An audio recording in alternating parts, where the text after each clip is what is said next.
The wind howled like a wild beast outside the small survival tent. Snow whipped across the frozen wasteland, covering everything in white. Jack, a human explorer, sat inside the tent, rubbing his hands near the small heat unit. His breath turned into fog with every exhale. The alien planet Saros 7 was beautiful, but deadly cold. He had been alone for 3 days collecting mineral samples. The weather had turned worse.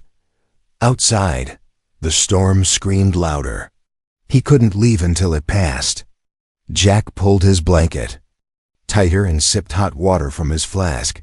Then a noise. Bang! Bang! Bang! Someone or something was hitting the outside of the tent. Jack froze. He wasn't expecting anyone. This area was supposed to be uninhabited.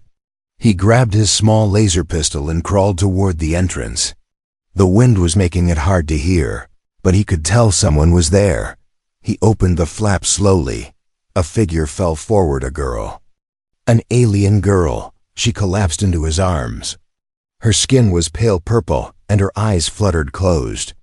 She wore no heavy clothes, only a thin fabric that was now half frozen. Her lips were blue. Her body was shaking hard. "Please," she whispered, her voice barely a breath. "Warmth. I just need." And then she passed out. Jack dragged her inside quickly and shut the tent. The storm roared louder, but now he had a bigger problem. He looked at the girl. Her breathing was weak, her skin icy. He couldn't leave her like that. "Damn it," he muttered, tossing another heat pack into the unit. The warmth rose slightly, but not fast enough.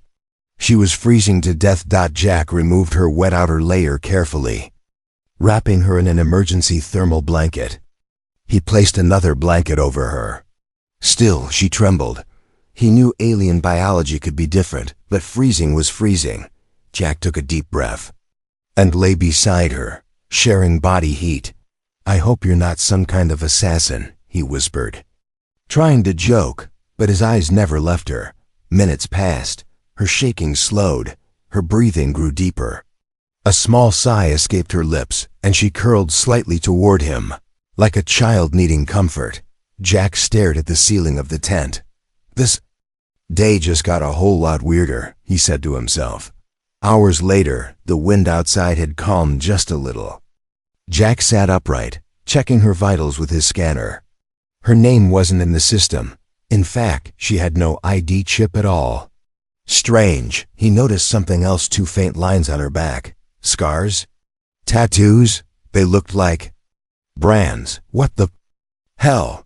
Jack whispered. Suddenly, her hand grabbed his wrist. Jack flinched, but she didn't attack. She held on, eyes still closed, lips trembling. "Don't send me back," she said softly. Jack leaned in. "Back where?" She didn't answer. Instead, she gripped him tighter, like a frightened animal.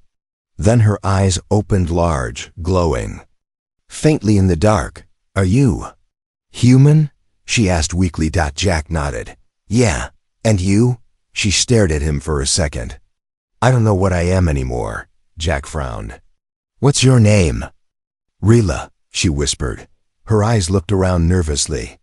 Then she sat up too fast, gasping. Jack tried to stop her, but she reached for the tent flap like she was ready to run. "No, you don't understand. They might have tracked me," she cried. Jack stood quickly. "Hey, calm down. You're safe here." But Rila was shaking, not from cold this time, but from fear. "I can't stay long. They'll come." "They always come," she whispered. Jack didn't know who they were, but the look in her eyes was real. She was terrified. He sat beside her again.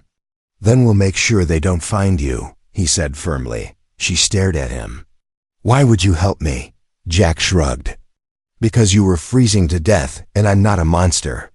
Something in Rilla's expression changed, softened. Her lips trembled again, but not from fear. She looked at the heater, then at Jack. "Can I stay close to you? Just until I'm fully warm?" she asked. Jack looked at her, unsure. Yeah, sure. Just for warmth." She lay down beside him again, silent, but this time, her head rested gently against his chest. Jack tensed for a second, but then relaxed. Outside, the storm slowly quieted. Inside the tent, two strangers shared heat. But something else was beginning. Something neither of them understood yet. And just as Jack began to doze off, he noticed something strange. Her body glowed faintly where it touched his. He blinked in the dark. What the hell is she? Asterisk. The first thing Jack noticed was silence. No wind, no storm, just silence. That wasn't good. On Zaros 7, when the wind stopped, something worse usually followed. Jack opened his eyes and looked around the small tent. Rilla, the alien girl, was still next to him, her body no longer shaking, but her eyes were wide open now. And she wasn't breathing like before. She was breathing fast, like she was panicking without moving. Jack whispered, "You okay?" She didn't answer. Instead, she stared at the ceiling, lips pressed tight. Then she sat up quickly, eyes glowing faintly again. "They're close," she whispered. Jack blinked. "What? Who?" "I told you," she said, voice low. "They always find me." Suddenly, the silence outside broke with a strange sound. A sharp metal howl. Not wind. Not an animal. Something. Hunting. Jack grabbed his scanner and crawled to the edge of the tent. He peeked out just a little. Nothing yet. Just snow, flat, quiet, but too quiet. He turned back to her. "Who are they? Why are they after you?" Rilla hugged her knees. "I wasn't born. I was made, in a lab, on one of their ships. I escaped. They didn't like that." Jack froze. "Made?" She nodded. "I was part of something called Project Ember. I don't remember everything, but I know one thing." She looked into Jack's eyes. Her voice dropped. "They don't want me back. They want me erased." Jack's mind raced. "Why?" "Are you dangerous?" She shook her head. "I don't think so. But I feel things I wasn't supposed to feel. I dream. I get cold. I wanted to be close to someone." Jack didn't know what to say. This wasn't what he expected when he opened his tent last night. He sighed. "Look, we'll figure this out. But first, do they track you?" She hesitated. That was enough answer. Jack stood. "I need to sweep the area. Maybe we can cover our trail." But just as he reached for his coat, Rilla screamed. He turned fast. She was shaking again, holding her side. "Something's under my skin," she gasped. Jack ran to her and pulled up her sleeve, and there it was. A small bump near her collarbone. Metallic, moving slightly under her skin. A tracker. Jack muttered. Rilla looked like she might cry. "Get it out, please." Jack opened his first aid kit and pulled out a small tool. "This might hurt." She nodded quickly. He pressed the extractor against the bump. A small spark jumped, and the skin opened just a bit. The tiny tracker popped out, clicking like an insect. Jack crushed it under his boot. "There, you're not being tracked anymore," he said. Rilla looked at him like he'd just saved her life. Maybe he had. Then, another sound. Whirr. A red dot appeared on the tent wall. Jack grabbed his pistol and pushed Rilla down. "Stay low." He opened a small side slit in the tent.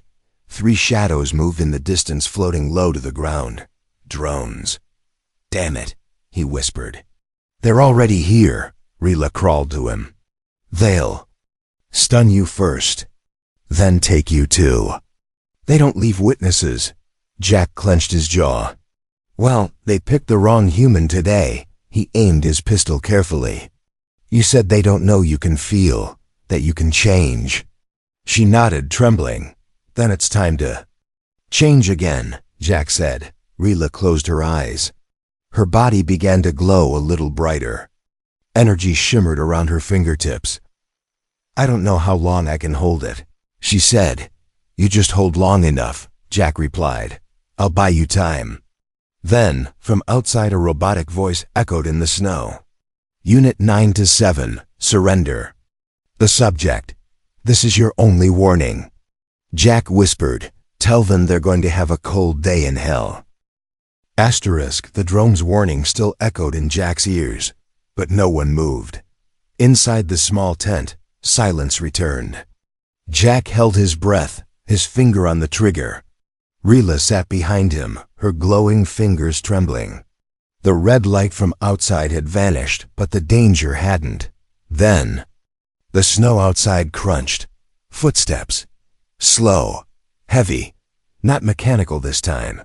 Jack leaned closer to the fabric wall. His eyes narrowed. He mouthed the word. 1. He turned to Rila. "Stay quiet. If they break in, don't hesitate. Use your..." "Spark." She looked terrified. "What if it hurts you too?" Jack gave a tiny smile. "Then aim well." Suddenly, the zipper moved just a little.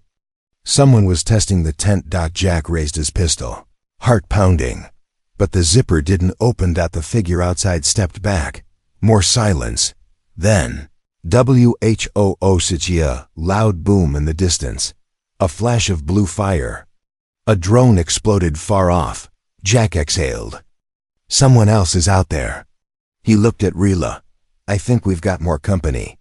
The next hour passed in total stillness. The storm had ended, but neither of them dared to leave the tent yet. Jack sat near the entrance, alert. Rila, curled up in the far corner, wrapped in the same blanket they had shared last night. Her face was pale. Her eyes empty. Jack finally broke the silence. "You okay?" She nodded slowly. "You crushed the tracker. You protected me." Jack sat across from her. "I'm not used to sharing my tent, you know." She gave a faint smile. "I'm not used to kindness." He looked at her. Really looked. "Where did they make you?"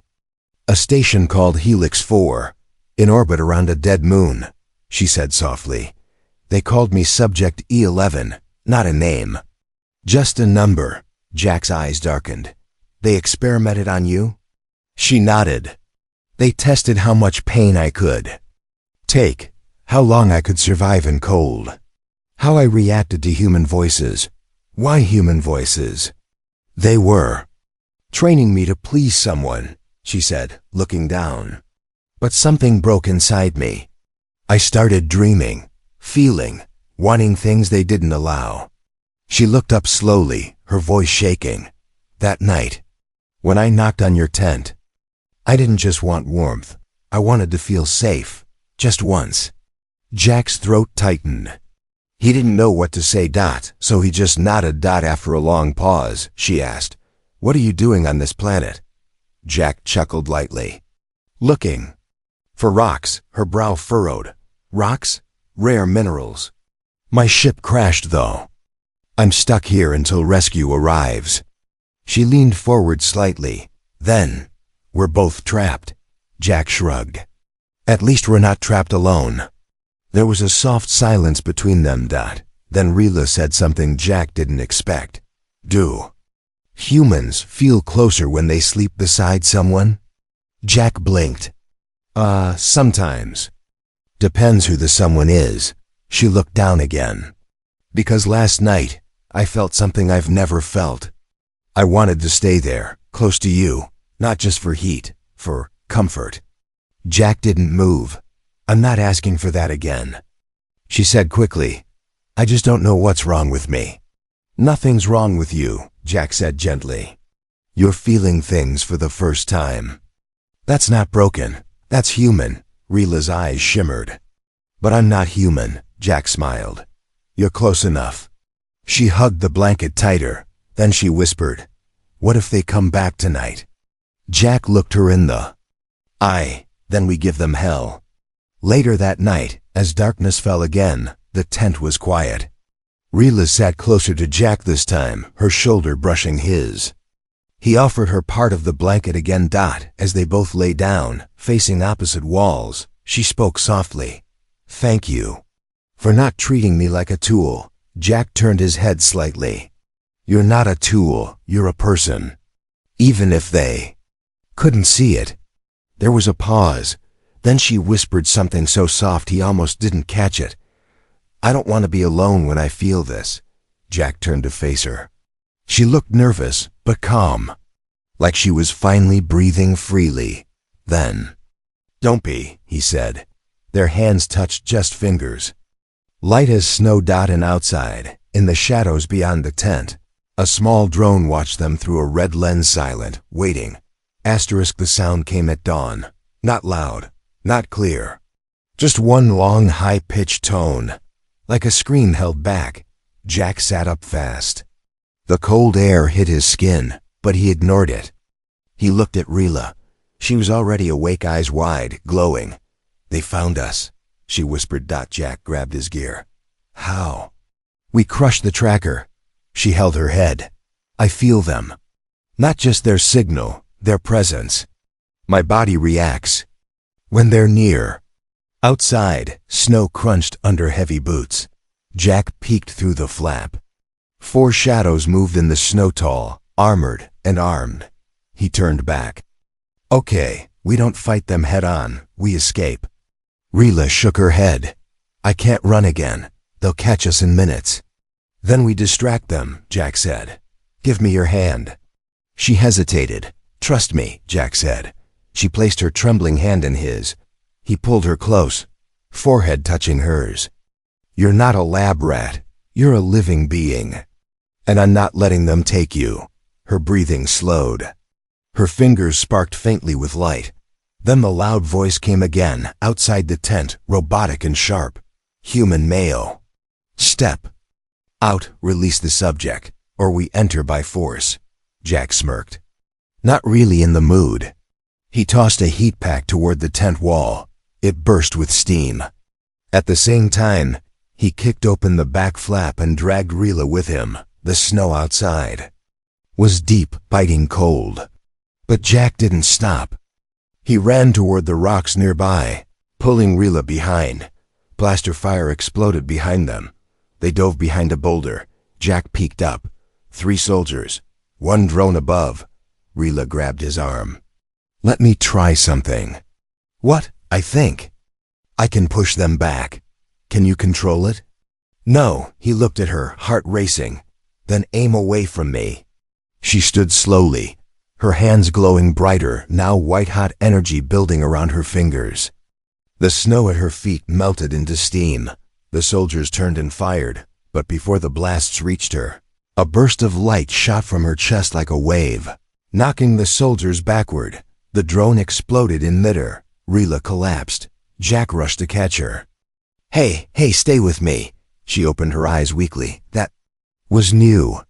"You almost fried yourself," Jack said, holding her close. "I felt rage," she whispered. "For the first time. Real rage." Jack looked toward the wreckage. 2 soldiers were down. 1 was still crawling away. Rila looked at Jack. "They'll call more. That was just a scout team. Then we need shelter.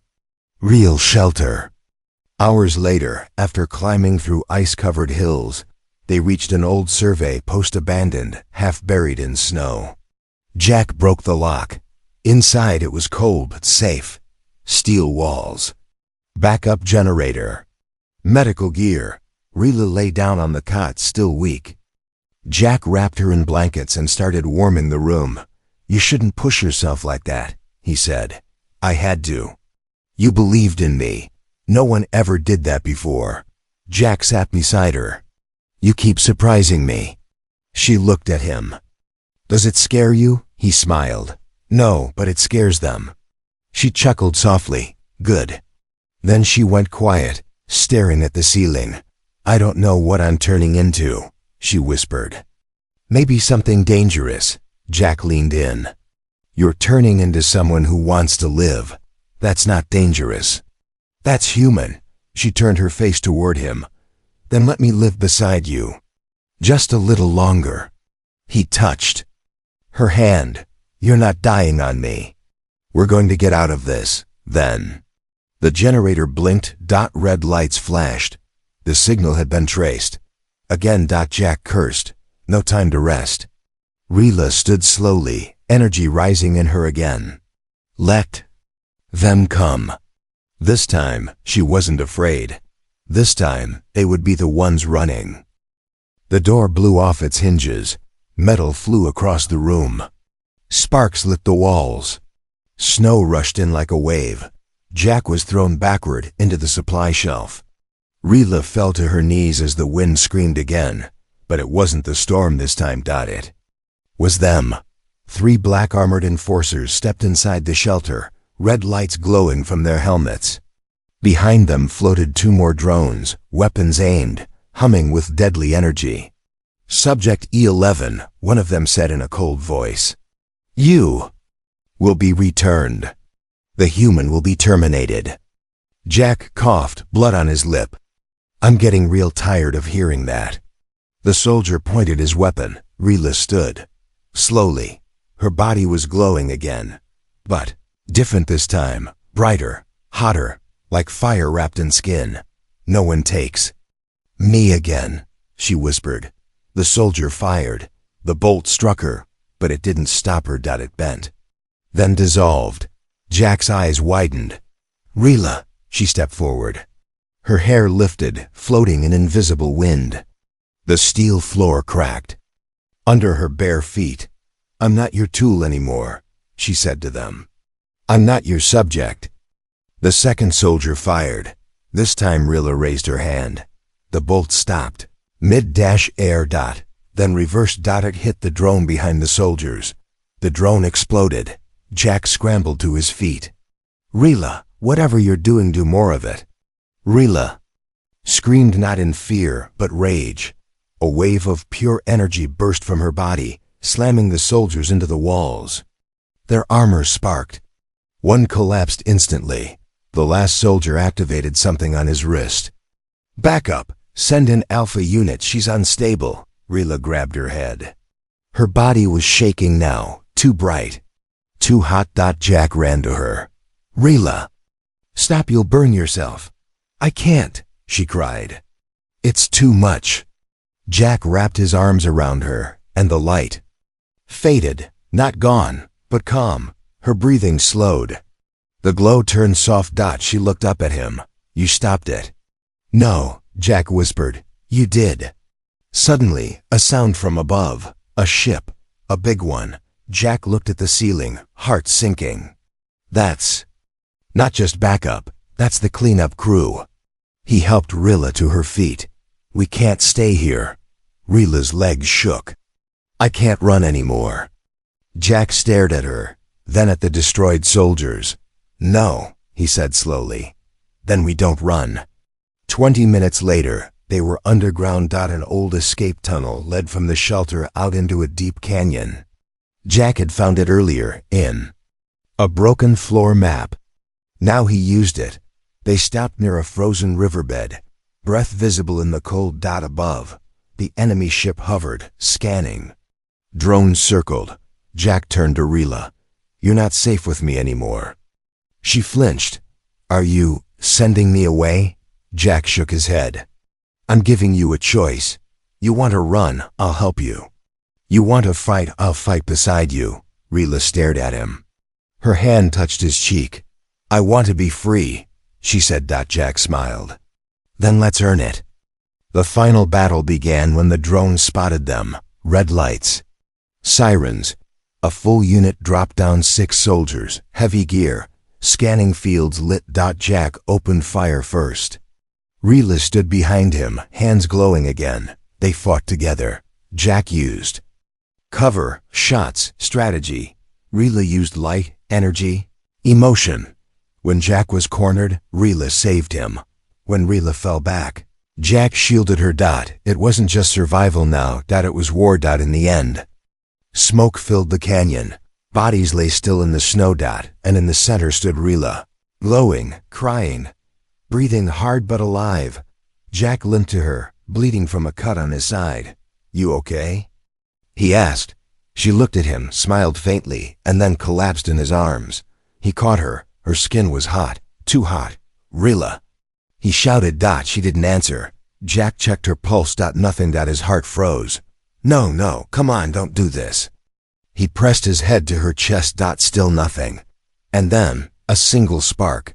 A soft light glowed under her skin. Her eyes opened. I heard you, she whispered. Jack held her close. You scared me. She smiled weakly. That makes two of us. Jack had seen many strange things in the galaxy, but never a girl who came back to life glowing. He sat in silence, holding her hand inside a broken shuttle they had found near the canyon. The battle was over, for now. Smoke rose in the distance. The cold wind howled through broken metal. Rila lay on a makeshift bed, her chest rising and falling slowly. Her skin had cooled, but the faint light inside her still pulsed like a heartbeat. Made of stars. Jack leaned closer. Are you really okay? Her lips moved. I think I'm becoming something else. Jack raised an eyebrow. Something else? Rila sat up slowly. Her eyes glowed gently in the dark room. I remember now, she said softly. Why they made me. Jack listened closely. I wasn't just created for testing. I was made as a weapon. And a message.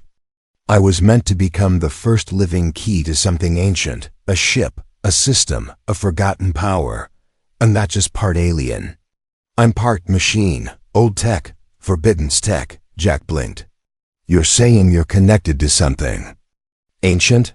Rila nodded. Something hidden deep in this planet. They were using me to unlock it, but I ran. Because I didn't want to be a tool. Jack stood. So they don't just want you back. They need you to control that thing. Yes, she said. But there's more. She looked him in the eye. When I touched you that first night, something changed inside me. Your warmth didn't just save me, it woke something up. Jack looked confused. What do you mean? Rila held out her hand. Energy sparked, but this time it pulsed in the same rhythm as Jack's heartbeat. I think I bonded to you. Jack stepped back. Bonded? She nodded. Whatever tech is. Inside me, it chose you. Your presence keeps me stable. Without you, I lose control. Jack tried to laugh. So you're telling me I'm like your remote control? She smiled gently. More like my anchor.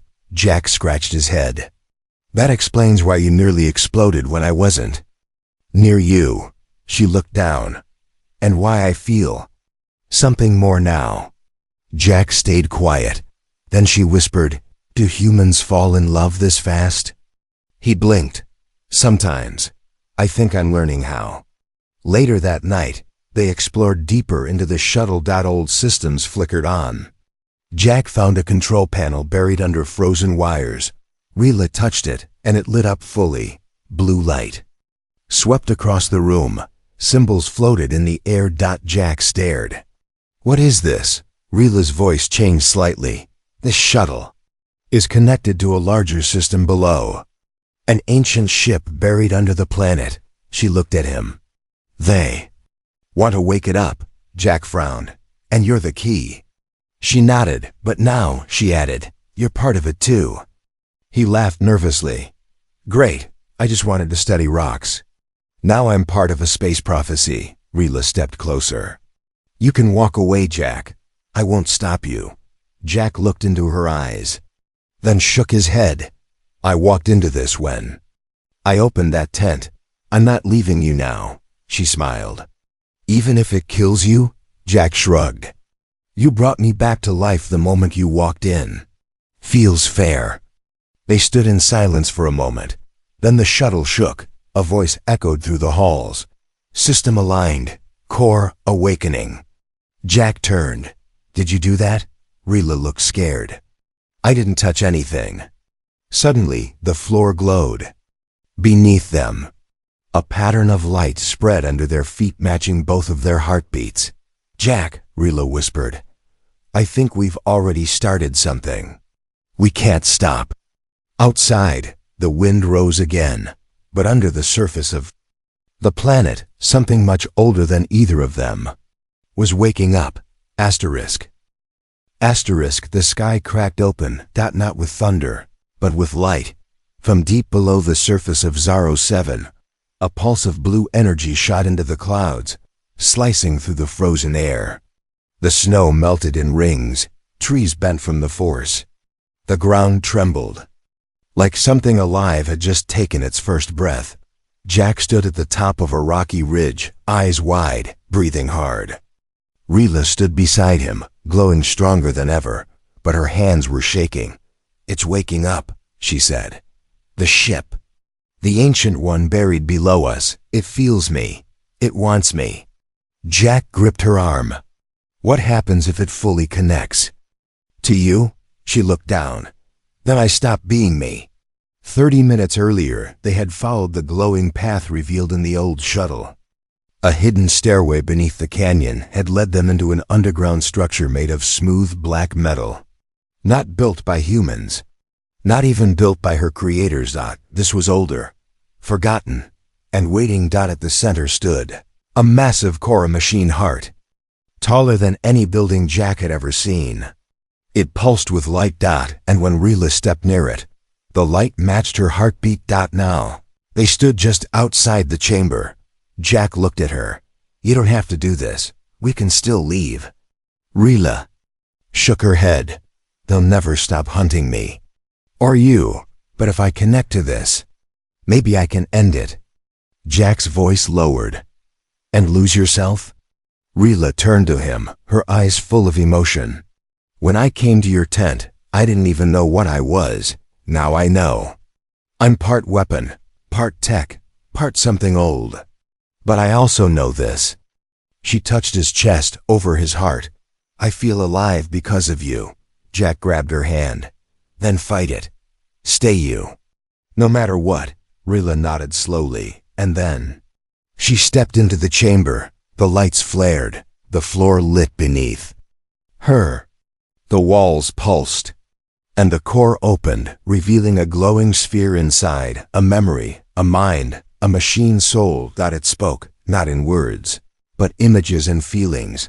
Rila's eyes filled with tears. She whispered, "It wants to merge. Take control." Jack stood outside the chamber, shouting, "Don't let it." But Rila fell to her knees. Her skin glowed too bright. Her body floated off the ground. Energy circled her like wind made of stars.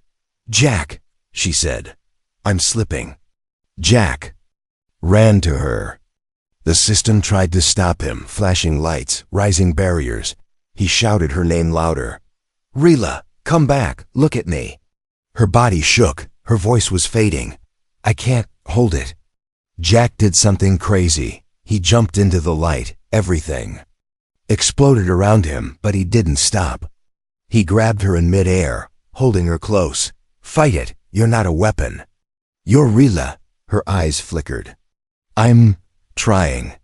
He pressed his forehead to hers. "Then try harder. Not for the machine, for us." She gasped. The light stopped growing. Then shrank. Her body dropped into his arms. And the machine? It went dark. Later, outside the structure, the storm was gone. Peace returned. Jack and Rila sat together on a ledge, watching the sky slowly turn golden. Her skin no longer glowed. Her heartbeat was normal. He looked at her. "You beat it." She smiled softly. "No, we did." Jack laughed. "So, what now? Still want to stay warm in a human tent?" She leaned her head on his shoulder. "No." He raised an eyebrow. "No?" She looked up, eyes gentle.